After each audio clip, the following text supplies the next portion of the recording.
नमस्कार दोस्तों, स्वागत है आपका हमारे चैनल कहानियों की दुनिया में। तो आज की कहानी है भाग्य बड़ा की मेहनत। तो चलिए शुरू करते हैं। एक दिन बादशाह ने अपने दरबारियों से भरी सभा में पूछा, भाग्य बड़ा है कि मेहनत? सब दरबारियों ने एक मत होकर बतलाया, हुजूर मेहनत बड़ी है। परंतु बीरबल की राय सबसे भिन्न थी। वह अपनी तरफ से अकेला होकर बोला, महाराज मेरा मानना है कि भाग्य बड़ा है। बादशाह ने बीरबल से पूछा, यदि मेहनत ना की जाए तो भाग्य क्या कर सकता है? भला उस मनुष्य को जो भाग्य के भरोसे बैठ रहे कभी खाना नसीब हो सकता है? बीरबल ने उत्तर दिया, चाहे कोई कितनी ही मेहनत क्यों ना करे, परंतु जो बात उसके भाग्य में लिखी ना होगी कदापि नहीं मिल सकती। यह सब देखते हुए भाग्य को ही प्रधानता मिलनी चाहिए। एक दरबारी को बीरबल की यह दलील बहुत खटकी और वह बादशाह से निवेदन कर बोला, जहांपना, जब बीरबल को भाग्य की प्रधानता मालूम है तो इसका कोई सबूत भी होगा। बादशाह ने झट से बीरबल से पूछा, हाँ बीरबल, इस बात का कोई सबूत दो। बीरबल बोला, हुजूर यह कोई ऐसी वैसी बात नहीं है जो कोई गांठ में बांधे फिर रहा हो और तुरंत खोलकर दिखला दे। आपकी ऐसी ही इच्छा है तो कुछ दिनों में सिद्ध करके दिखला दूंगा। उस दिन का कार्य समाप्त हुआ और लोग अपने अपने घर चले गए। एक दिन बादशाह को जमुना में सैर करने की इच्छा हुई, अतएव कुछ दरबारियों को साथ ले एक खास नौका पर बैठकर यमुना जी में जल विहार करने लगा। बीच दरिया में पहुंचकर फिर उसे भाग्य और मेहनत वाली बात स्मरण हो आई। उसने बीरबल से कहा, क्यों बीरबल, अभी तुम्हारा दिमाग ठिकाने आया कि नहीं? बोलो, मेहनत को भाग्य से प्रधान मानते हो या नहीं?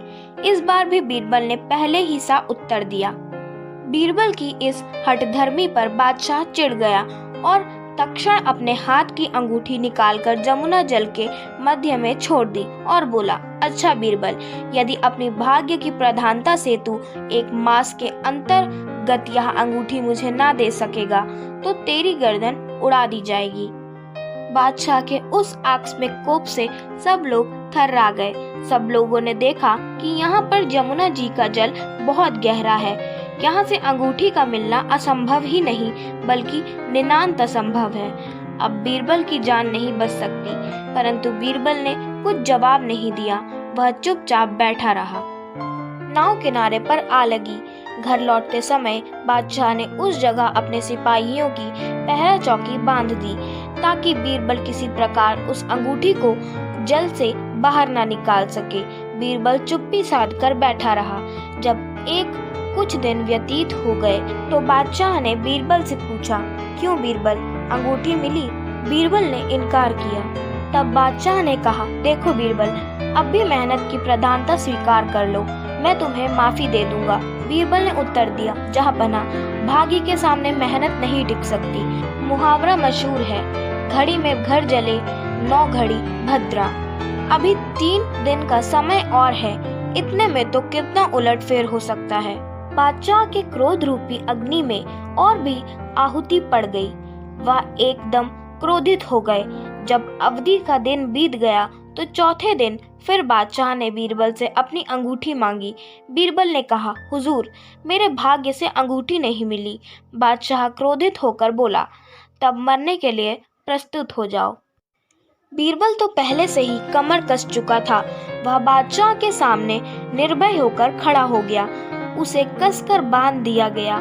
बीरबल की दशा पर बादशाह को फिर तरस आ गई और बोले, बीरबल, अब भी मौका है, तुम मेहनत की प्रधानता स्वीकार कर लो, मैं तुम्हें माफ कर दूंगा।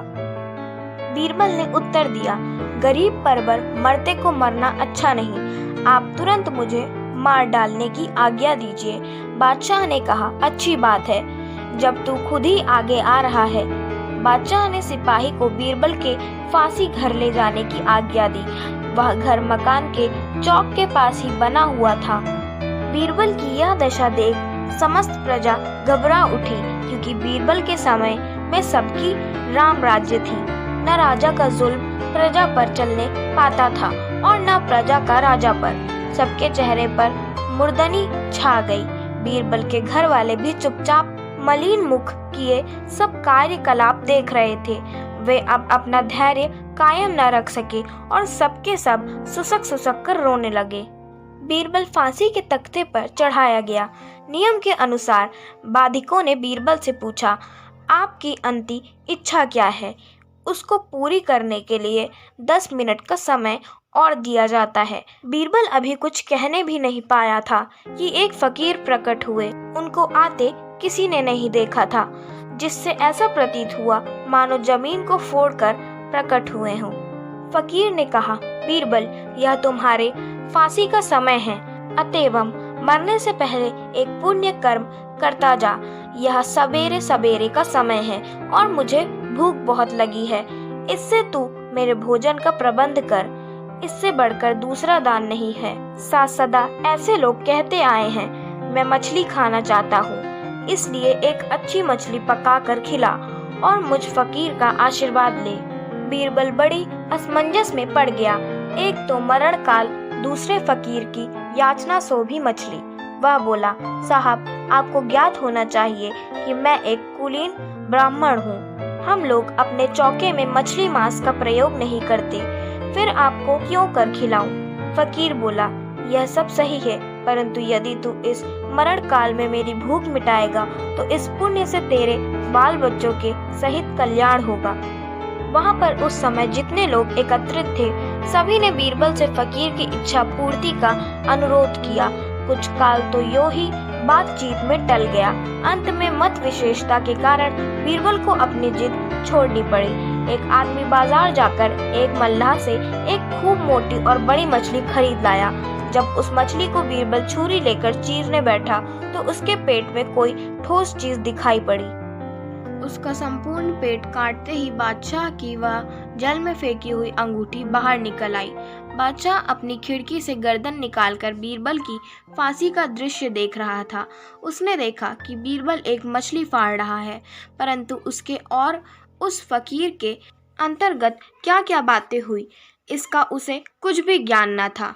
बीरबल उस अंगूठी को हाथ में लेकर खड़ा हो गया और फकीर को देखने लगा। वे उसके खड़ा होने से पहले ही अंतर्ध्यान हो गए थे। बीरबल ने एकत्रित मंडलों से कहा, आप लोगों की अनुमति प्राप्त कर मैं एक बार पुनः बादशाह से मिलना चाहता हूँ। कृपा कर मुझे फिर बादशाह के समीप ले चलें। उन लोगों ने मछली का पेट फाड़ते समय कुछ निकलते हुए अवश्य देखा था, पर क्या निकला सो कोई नहीं जानता था। वे बड़ी प्रसन्नता से कर्मचारियों के सहारे बीरबल को बादशाह के पास ले गए। बीरबल को अपने समीप आते हुए देखकर बादशाह ने अनुमान किया, हो ना हो बीरबल डरकर अब मेहनत की प्रधानता स्वीकार करने के लिए मेरे पास आ रहा हो, परंतु अब मैं अपनी आज्ञा पूरी ना करूंगा। इसीलिए इसके पहले ही मैंने उसे कई बार मौका दिया था, परंतु उस समय उसने मेरी बातों पर कुछ भी ध्यान नहीं दिया। बीरबल ने पास पहुंचकर बादशाह को सलाम किया। तब बादशाह ने कहा, बीरबल, अब तुम्हारा प्रयास करना व्यर्थ है। इस समय चाहे तुम मेहनत की प्रधानता मान भी लो, परंतु मैं अपनी आज्ञा रद्द नहीं करूंगा। बीरबल ने कहा, हुजूर, जरा पहले मेरी बातें सुन ले। मैं मेहनत की प्रधानता मानने नहीं आया हूँ। बादशाह ने कहा, अच्छा कहो। तब बीरबल बोला, आपकी अंगूठी देने आया हूँ, इसे पहन लीजिए।